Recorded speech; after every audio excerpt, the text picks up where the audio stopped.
Hello students, आज हम solubility के बारे में पढ़ेंगे। सॉल्युबिलिटी क्या होती है? सबसे पहले definition, what is solubility? Solubility solubility को हिंदी में बोलते हैं घुलनशीलता। घुलनशीलता का मतलब होता है कि कितना सब्सटेंस हम डिजॉल्व कर सकते हैं under the given conditions of temperature, pressure and solute और सॉल्वेंट। कि किसी पर्टिकुलर सोल्यूट को किसी पर्टिकुलर सॉल्वेंट में given conditions of temperature and pressure हम कितना कितना ज़्यादा से ज़्यादा घोल सकते हैं, उसको सॉल्युबिलिटी बोलते हैं। Solubility the maximum amount of solute, लिख देते हैं आप, it is the maximum amount of solute that can be dissolved in a particular solvent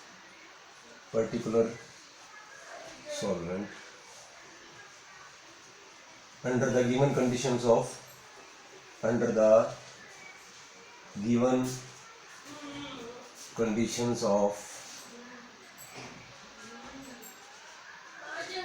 temperature, pressure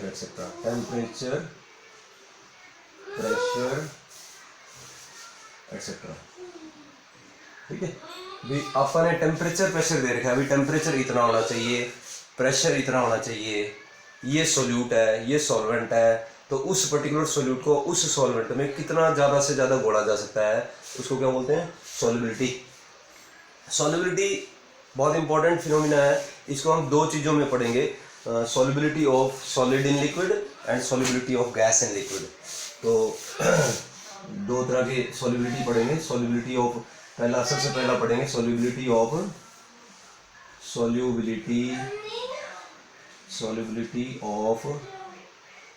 in liquid. Solid in liquid, solid को लिक्विड में घोलेंगे अपन, ठीक है। तो सॉलिड लिक्विड में घुलता है। सभी सॉलिड सभी लिक्विड्स में नहीं घुलते, सभी सॉलिड्स सभी लिक्विड्स में नहीं घुलते। कुछ सॉलिड कुछ लिक्विड्स में घुलते हैं, तो कुछ दूसरे लिक्विड्स में नहीं घुलते। जैसे शुगर है, शुगर चीनी पानी में घुल जाती है लेकिन अल्कोहल में नहीं घुलती। नेफ्थलीन है, नेफ्थलीन पानी में नहीं घुलती लेकिन अल्कोहल में घुल जाती है। तो अपन एक सॉल्युबिलिटी के बारे में एक चीज़ कह सकते हैं कि like dissolves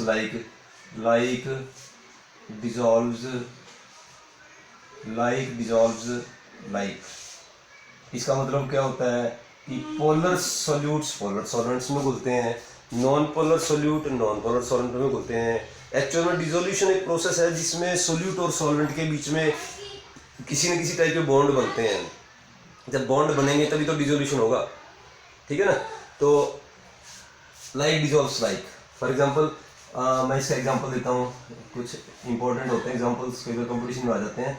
NaCl and sugar gets dissolved in water। NaCl और शुगर पानी में घुल जाते हैं, but they do not dissolve in alcohol. ये अल्कोहल में नहीं घुलते, but they do not dissolve in alcohol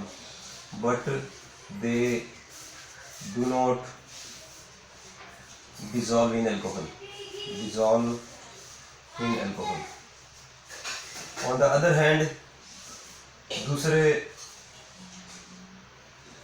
मायनों में अगर आप इसका दूसरा एग्जांपल लें तो नेफ्थलीन होता है एक सॉलिड जो कि अल्कोहल में डिजॉल्व हो जाता है लेकिन वो पानी में नहीं घुलता।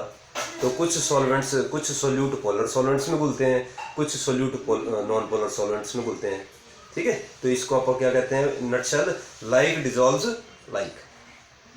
तो सॉल्युबिलिटी के बारे में एक और भी चीज़ है कि जैसे हमने थोड़ी सी चीनी थोड़े से पानी में डिजॉल्व कर दी और उसको घोल दिया, तो इस तरह से जो घोल बनेगा, इस तरह से जो सॉल्यूशन बनेगा, उसको क्या बोलते हैं? Unsaturated solution. दो तरह के सॉल्यूशन हो सकते हैं, एक को बोलते हैं सैचुरेटेड सॉल्यूशन, एक को बोलते हैं अनसैचुरेटेड सॉल्यूशन।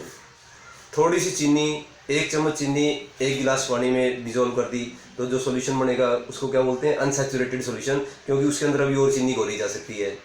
तो अनसैचुरेटेड सॉल्यूशन क्या हुआ? अनसैचुरेटेड सॉल्यूशन वो होता है जिसमें और अधिक सॉल्यूट डिजोल्व किया जा सकता है। अगर हम चीनी को उसमें डिजोल्व करते चले जाएंगे तो एक टाइम ऐसा आएगा कि चीनी और घुलनी बंद हो जाएगी। तो ऐसे सॉल्यूशन को क्या बोलेंगे? Saturated solution. सैचुरेटेड सॉल्यूशन वो सॉल्यूशन होता है जिसमें रूम टेम्परेचर पर और अधिक सोल्यूट ना डिजोल्व किया जा सके। अगर हम उसको गर्म कर देंगे, सैचुरेटेड सॉल्यूशन को अगर गर्म कर देंगे तो उसके अंदर और ज़्यादा चीनी डिजोल्व होनी शुरू हो जाएगी। हम एक पर्टिकुलर टेम्परेचर पे उसके अंदर और चीनी डिजोल्व कर सकते हैं और उसमें फिर शुगर डिजोल्व होनी बंद हो जाएगी। अगर टेम्परेचर बढ़ा देंगे तो और शुगर डिजोल्व होनी शुरू हो जाएगी। इस तरह से एक सॉल्यूशन बन जाता है, गर्म करके बहुत ज़्यादा चीनी डिजोल्व हो जाती है। इस तरह से जो सॉल्यूशन तैयार होता है उसको क्या बोलते हैं? Super saturated solution. तो 3 सॉल्यूशन है, इंपॉर्टेंट है, क्लैरिटी होनी चाहिए आपको। एक अनसैचुरेटेड सॉल्यूशन, एक सैचुरेटेड सॉल्यूशन एंड एक सुपर सैचुरेटेड सॉल्यूशन। तो हम पढ़ रहे हैं solubility of solids in liquids. Solubility of solids in liquids, इसके अंदर 2 तरह की चीज़ें हमने डिस्कस करनी है। सिंपल है, छोटा सा टॉपिक है। पहली चीज़ है कि effect of temperature and second is effect of pressure. First is effect of temperature. What is the effect of temperature on solubility? Effect of temperature, temperature का क्या असर है सॉल्युबिलिटी पे? Effect of temperature on solubility. Temperature का जो असर है ना, that depends upon the Le Chatelier principle. Le Chatelier principle पे डिपेंड करता है कि suppose the solubility is endothermic process. Suppose घुलनशीलता एक एंडोथर्मिक प्रोसेस है, तो अगर आप टेम्परेचर बढ़ा देंगे तो सॉल्युबिलिटी किस साइड जाएगी? This reaction will move towards the endothermic side, that means product side, तो घुलनशीलता बढ़ जाएगी। If the solubility is exothermic process, then temperature बढ़ाने से घुलनशीलता बढ़ेगी कि घटेगी? घटेगी। तो घुलनशीलता बढ़ भी सकती है, घट भी सकती है, depending upon whether the solubility is endothermic और एक्सोथर्मिक। सॉल्युबिलिटी एंडोथर्मिक प्रोसेस भी हो सकती है, एक्सोथर्मिक भी प्रोसेस हो सकती है। अगर तो एंडोथर्मिक प्रोसेस है तो टेम्परेचर बढ़ाने से सॉल्युबिलिटी बढ़ती है। अगर सॉल्युबिलिटी एक्सोथर्मिक प्रोसेस है तो टेम्परेचर घटाने से सॉल्युबिलिटी बढ़ती है। ठीक है, तो effect of temperature is on the basis of this can be defined on the basis of Le Chatelier principle. आपने प्रश्न में पढ़ा है, ली-चैटलियर प्रिंसिपल के ऊपर डिपेंड करता है, it depends on the Le Chatelier principle. Second is effect of pressure. Effect of pressure, pressure का क्या असर होता है? जैसा कि आपको पता ही है कि हम पढ़ रहे हैं dissolution of solid in liquid. Solids को बहुत कम दबाया जाता है, सॉलिड्स आर इनकम्प्रेसिबल, सॉलिड दबते नहीं हैं, और liquids are also very little compressible. Solids भी नहीं दबते, लिक्विड्स भी नहीं दबते। तो अगर आप सॉलिड को लिक्विड में डाल देंगे और उसका टेम्परेचर बढ़ाते जाएंगे तो कोई असर नहीं होएगा, सॉल्युबिलिटी ना तो घटेगी ना बढ़ेगी। तो there is no effect of increasing pressure, no effect of increase in pressure on solubility, increase in pressure। तो बेसिक सी 2 बातें होगी। टेम्परेचर का असर डिपेंड करता है ली-चैटलियर प्रिंसिपल पे, प्रेशर का कोई असर होता ही नहीं है सॉलिड इन लिक्विड डिसोल्यूशन में। ठीक है, तो नेक्स्ट टॉपिक इसके अंदर पढ़ेंगे अपन dissolution of gas in liquid. Second topic है dissolution of gas in liquid. Dissolution of gas in liquid, काफ़ी सारी गैसेज लिक्विड्स में डिजोल्व हो जाती हैं। मैं आपको एक एग्जांपल बता रहा हूँ कि फॉर एग्जांपल HCl है, HCl एक गैस होती है। HCl gas is highly soluble in water, पानी में बहुत ज़्यादा घुलनशील होती है। It is highly soluble in water. HCl gas is highly soluble in water. Ammonia gas is highly soluble in water, ammonia gas पानी में बहुत ज़्यादा घुलती है। Oxygen gas also dissolves in water. As you know, पानी के अंदर जो है ऑक्सीजन गैस घुली हुई होती है, that forms the basis of life in the case of aquatic animal, aquatic fishes etcetera, aquatic life. Oxygen gas also dissolves in water. तो ये कुछ एग्जांपल्स हैं जो ये बताते हैं कि गैसेज पानी में गैसेज घुल जाती हैं लिक्विड्स में। ठीक है, तो इसके अंदर भी हम 2 इफेक्ट्स पढ़ते हैं। Number 1 effect of pressure. Effect of pressure, effect of pressure. हम देखते हैं, एक्सपेरिमेंट करके देख सकते हैं। This is one container, this is second container. ये पिस्टन है, इस पिस्टन के अंदर हमने लिक्विड रखा हुआ है और उसके ऊपर एक गैस भरी हुई है।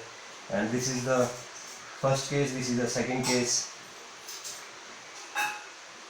दिस इज लिक्विड, ये एक लिक्विड है और ये भी एक लिक्विड है और इसके अंदर गैस भरी हुई है। This is the gas, above it gas है इसके ऊपर। इसके अंदर प्रेशर हमने कैसा रखा, कम, और इसके अंदर प्रेशर हमने कैसा रख दिया, ज़्यादा। एक में प्रेशर रखा हमने कम, एक में प्रेशर हमने रखा ज़्यादा। जब हम प्रेशर कम रखेंगे तो नंबर ऑफ मॉलिक्यूल्स जो कांटेक्ट में है इस लिक्विड के, वो कैसे होंगे, कम। और जब हमने प्रेशर बढ़ा दिया तो number of molecules in contact with the liquid increases. ज़्यादा मॉलिक्यूल्स कंटेक्ट में आएंगे। जब ज़्यादा मॉलिक्यूल्स कंटेक्ट में आएंगे तो ज़्यादा मॉलिक्यूल्स लिक्विड के अंदर जा पाएंगे, ठीक है ना। It is an equilibrium process. ये एक इक्विलिब्रियम प्रोसेस होती है। लगातार डिसोल्यूशन हो रहा है, लगातार इवोल्यूशन हो रहा है। लगातार तो गैस डिसॉल्व कर रही है, लगातार गैस बाहर निकल रही है।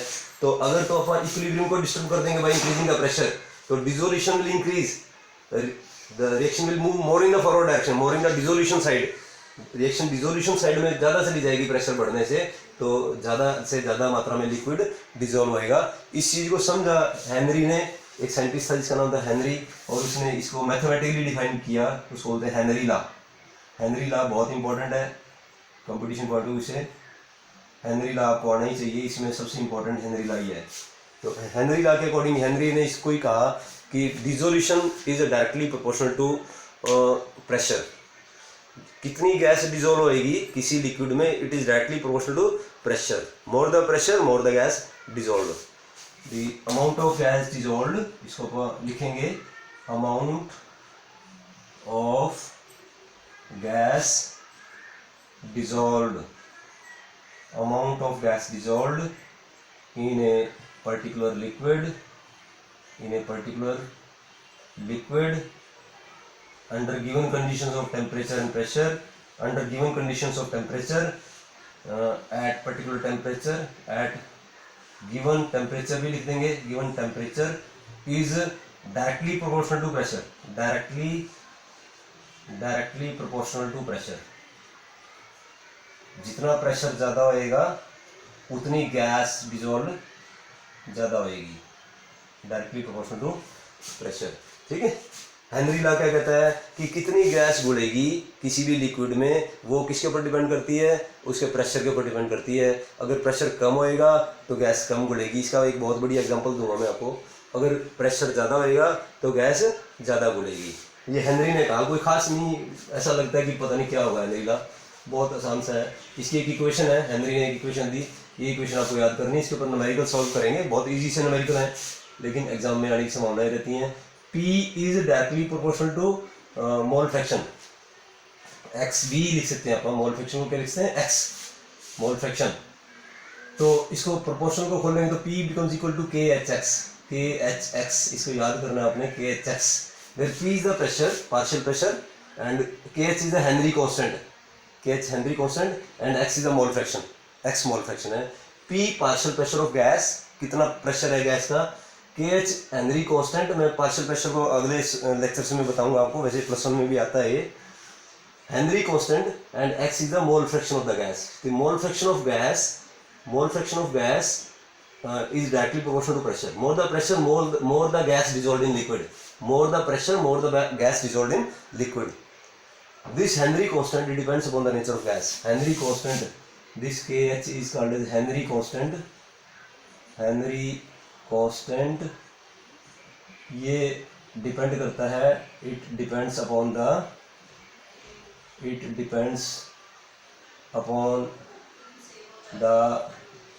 Nature of gas. किस तरह की गैस है, नेचर ऑफ गैस। अगर हम इसका P और X का मोल फ्रैक्शन का चार्ट बनाएं, इसको समझना जरूरी है। P क्या है, गैस का प्रेशर, कि गैस का प्रेशर कितना है, और X क्या है, अमाउंट ऑफ गैस डिसॉल्व्ड, कितनी गैस घुली हुई है, कितनी गैस घुलेगी। प्रेशर ज़्यादा होगा तो ज़्यादा घुलेगी, प्रेशर कम होगा तो कम घुलेगी, बस सीधी सी बात है। ये KH इज हेनरी कांस्टेंट, ये हेनरी कांस्टेंट है। ये डिपेंड करता है कि गैस कैसी है, गैस अलग अलग तरह के बॉन्ड्स बनाएगी, उसी हिसाब से सॉल्युबिलिटी इफेक्ट होगी।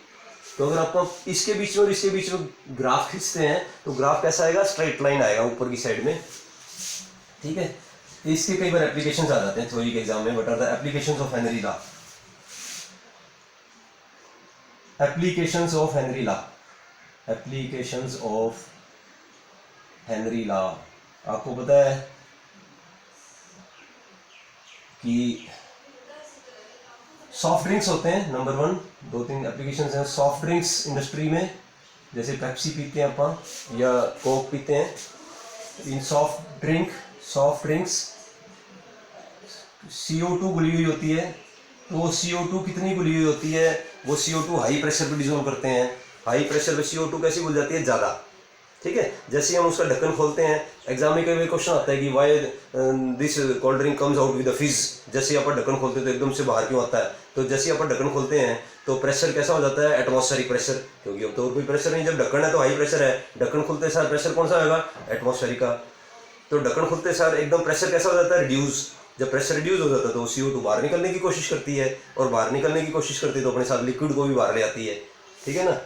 तो ये एग्जाम में क्वेश्चन आता है कि why the on opening the bottle the cold drink comes out with the फिज, कोल्ड ड्रिंक तेजी से बाहर क्यों आता है। तो soft drinks have the high concentration of CO2 under high pressure. High pressure पे उसको जो है डाला गया होता है, तभी उसकी कंसंट्रेशन हाई होती है। नंबर 2, दूसरी एप्लीकेशन क्या है, हेनरी लॉ की। हेनरी लॉ कहता है कि ज़्यादा प्रेशर तो ज़्यादा डिजोल्यूशन, इस चीज़ को यूज़ करते हैं कंपनी वाले। दूसरी एप्लीकेशन क्या है कि स्कूबा डाइवर्स जो होते हैं, जो गहरे समुद्र में जाते हैं, गहरे समुद्र में नीचे जाते हैं, साथ में सिलेंडर लेके जाते हैं, ऑक्सीजन का या एयर का सिलेंडर लेके जाते हैं। तो जब वो बहुत नीचे चले जाते हैं तो प्रेशर कैसा हो जाता है, बहुत हाई। तो हाई प्रेशर पे जो गैसेज हैं जो सांस के जरिए लेते हैं, वो उनके खून के अंदर डिजोल्व हो जाती हैं, ब्लड के अंदर डिजोल्व हो जाती हैं। आपको पता है हेनरी लॉ क्या कहता है कि डिजोल्यूशन ज़्यादा, प्रेशर ज़्यादा तो डिजोल्यूशन ज़्यादा, तो ज़्यादा गैस ब्लड में डिजोल्व हो जाएगी, ठीक है। तो जब वो बाहर आएंगे, सरफेस पे आएंगे, तो प्रेशर कैसा हो जाएगा, लो। तो जो ब्लड में गैसेज डिजोल्व हुई हैं वो गैसेज दोबारा से ब्लड में से बाहर आ जाएंगी। हाई प्रेशर पे डिजोल्यूशन बढ़ गया और लो प्रेशर पे डिजोल्यूशन घट गया, तो गैसेज जब बाहर आ जाएंगी तो अपनी जो नसें हैं, नसों के अंदर बुलबुले पैदा हो जाएंगे, बबल्स पैदा हो जाएंगे। वो काफ़ी ज़्यादा पेनफुल भी है और ख़तरनाक भी है। तो इस चीज़ को रोकने के लिए उसके अंदर एक ऐसी गैस डालते हैं उनके सिलेंडरों में जिसकी डिजोल्यूशन कम होती है, हीलियम मिक्स कर देते हैं। तो scuba divers, deep sea diverse के जो सिलेंडर होते हैं उसके अंदर हीलियम गैस डाली जाती है, तकरीबन 11.5% के करीब है। और वो इसीलिए डाली जाती है ताकि वो जो पेनफुल सिचुएशन पैदा ना हो उनको, ठीक है।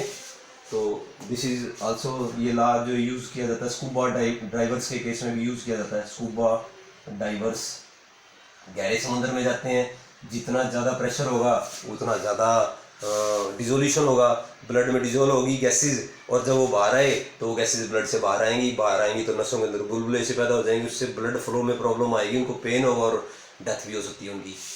तो उससे बचने के लिए अपना ये कंसेप्ट यूज़ होता है। Number 3, high altitude.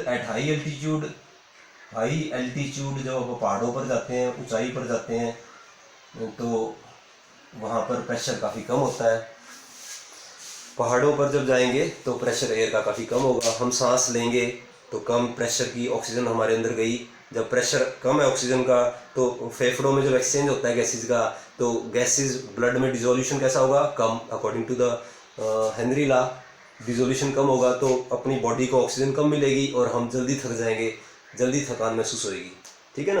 तो एनॉक्सिया बोलते हैं इस कंडीशन को, ये एग्जाम में कई बार आ जाता है, anoxia. This condition is called as anoxia. पहाड़ों पे जाते हैं तो थकान क्यों महसूस होती है। तो 3 इसके एप्लीकेशन हैं हेनरी लॉ के, सॉफ्ट ड्रिंक्स में, स्कूबा डाइवर्स के केस में, हाई एल्टीट्यूड के केस में एनॉक्सिया हो जाता है। तो 2 चीज़ें हमने पढ़ी, dissolution of solids in liquids and dissolution of gases in liquids. It depends upon the pressure as well as it depends upon the temperature also. Dependence on temperature, dissolution, dependence of dissolution on temperature. Temperature पे वही वाला concept use होता है जो आपको पहले बताया। It follows the Le Chatelier principles. It follows the Le Chatelier principle. Le Chatelier principle, ये ली चैटिलियर प्रिंसिपल को फॉलो करता है। It follows the Le Chatelier principle. Generally temperature बढ़ने से डिजोल्यूशन कम हो जाता है। जनरली ज़्यादातर सॉल्यूशंस में या वाटर के केस में ऑक्सीजन जब डिजोल्व होती है तो at high temperature dissolution decreases. जब इंडस्ट्रीज में जो वेस्ट पानी आता है, जो पोल्यूटेड थर्मल पोल्यूशन के कारण पानी आता है, जो गर्म हो जाता है, तो उसके अंदर ऑक्सीजन का डिजोल्यूशन कैसा हो जाता है? कम। तो एनिमल्स है ना, एक्वेटिक लाइफ जो है वो ज़्यादा ईजी महसूस करते हैं एट लो टेम्परेचर, क्योंकि लो टेम्परेचर पे जो डिजोल्व ऑक्सीजन है वो कैसी होती है? ज़्यादा। तो टेम्परेचर घटाएंगे तो डिजोल्यूशन कैसा हो जाएगा? ज़्यादा। अगर टेम्परेचर बढ़ाएंगे तो डिजोल्यूशन कैसा हो जाएगा? कम। तो इंडस्ट्रीज जो गर्म पानी फेंकती है, अपनी मशीनों को ठंडा करने के बाद गर्म पानी फेंकती है वाटर बॉडीज़ में, वो वाटर बॉडीज़ के अंदर जो है पानी के अंदर ऑक्सीजन को डिजोल्व करने की कैपेसिटी कम होती है, तो ज़्यादातर एक्वेटिक लाइफ जो उससे मर जाती है। ठीक है, तो this is the effect of temperature. वैसे ये effect of temperature depends upon the Le Chatelier principle. अगर आपको बताया था मैंने, जैसे डिजोल्यूशन एक्सोथर्मिक प्रोसेस है, तो टेम्परेचर बढ़ने से डिजोल्यूशन कैसा हो जाएगा? कम। अगर डिजोल्यूशन एंडोथर्मिक प्रोसेस है तो टेम्परेचर बढ़ने से डिजोल्यूशन कैसा हो जाएगा? ज़्यादा। तो ये दो चीज़ें अपन इसमें डिजोल्यूशन में स्टडी करनी है। Number 1 dissolution of solids in liquids, dissolution of gases in liquids, conditions that affects the dissolution, and Henry law. Thank you.